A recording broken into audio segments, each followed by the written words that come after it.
It's not just a rural problem. Rats, mice and other rodents can find plenty of food and shelter in the nooks and crannies of a city, making it easy for them to thrive and reproduce. Rodents are known to be seen in large groups in certain cities. Rat or mouse infestations can present a serious health risk. They can also be costly. Rats have been known to carry diseases that can be passed on to humans, such as the bubonic plague or hantavirus pulmonary syndrome. Rats and other rodents will chew through anything that is edible and contaminate anything that isn't. The most common rodents found in cities are rats and mice. They tend to make their homes near people and where there is a food supply.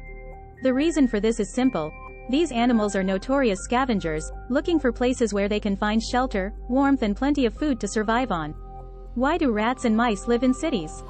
Can a city be infested with rodents? Rats and mice can live in rural and urban areas, but they prefer to live close to food and water sources. There are several reasons why they decide to migrate to the city. City rats or city mice are used to living around people. They have learned how to get food from garbage cans, pet food dishes, and bird feeders. They also like to stay warm by staying near buildings or in underground areas like sewers.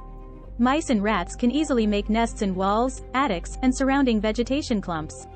Because there are no predators in the city, rats and mice feel safer. How do rats and mice survive in urban areas? Rats and mice have many strategies for surviving in urban areas. 1. They can find plenty of food and shelter there.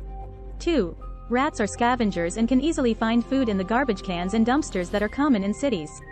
3. Mice are also very adaptable and can live in a wide variety of environments. 4. They can survive in both rural and urban areas, and they can even live inside homes. This makes them a particularly hardy species, and it's one of the reasons why they are so successful at adapting to new environments. They mostly reside underground and are active at night when most humans are indoors and not out on the streets. Rats and mice often come out of hiding at night when there are fewer people on the streets. This allows them to go around the city, looking for food and water. Rats and mice eat garbage or food scraps. In the cities, there are a variety of restaurants where they take out the garbage daily. These rodents take the opportunity to eat the remains of food that they leave without having to look for much. Why is rodent infestation a problem in cities? Rats and other rodents can carry diseases that can be passed on to humans, such as the bubonic plague or hantavirus pulmonary syndrome, HPS. They also contaminate food and water supplies, which can lead to serious health problems. Rats and other rodents can also cause extensive damage to buildings and wiring. Chewing through wood and insulation can cause structural damage to buildings, while gnawing on wiring can cause fires. Rats frequently nest inside cars and garages, chewing down insulation, wiring, and hoses in the process. Rats can transmit microorganisms picked up from garbage breakdown into households since they frequently enter through parks, subways, and sewers. The population density of rats and mice is unrestricted.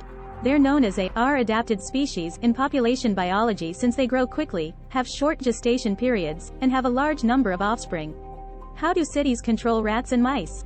One of the most important ways that cities control rats is by getting rid of their food supply. This means keeping garbage cans and dumpsters clean, and making sure that there are no places where rats can find food to eat. Cities also use traps and poisons to kill rats, and they often hire professional exterminators to get rid of them. Why can't cities get rid of rats? It is difficult to kill rats with methods like rat poison or glue traps because the rodents will eat it and regurgitate it, saving some for later. This can be a fatal mistake for them. Rats soon learn that if they chew through the bait, they can eat enough of it to ward off hunger pangs but also keep some hidden as reserves. Furthermore, they can develop resistance to a variety of poisons over time, thus outwitting them may not be effective in the long run.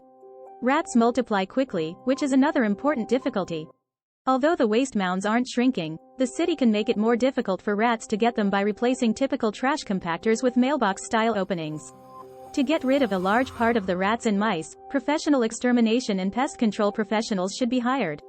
However, it would cost a lot of money for the number of rodents and the number of professionals needed to achieve the goal. In conclusion, rodents can be a real nuisance in cities, as anyone who's ever had to deal with them knows. They can contaminate food, damage property, and spread disease. In some cases, they can even be dangerous. Therefore, governments must take immediate action to prevent infestations in cities. Whether it's hiring exterminators, ensuring the garbage and sanitation of the city, raising awareness among citizens, setting traps, among others.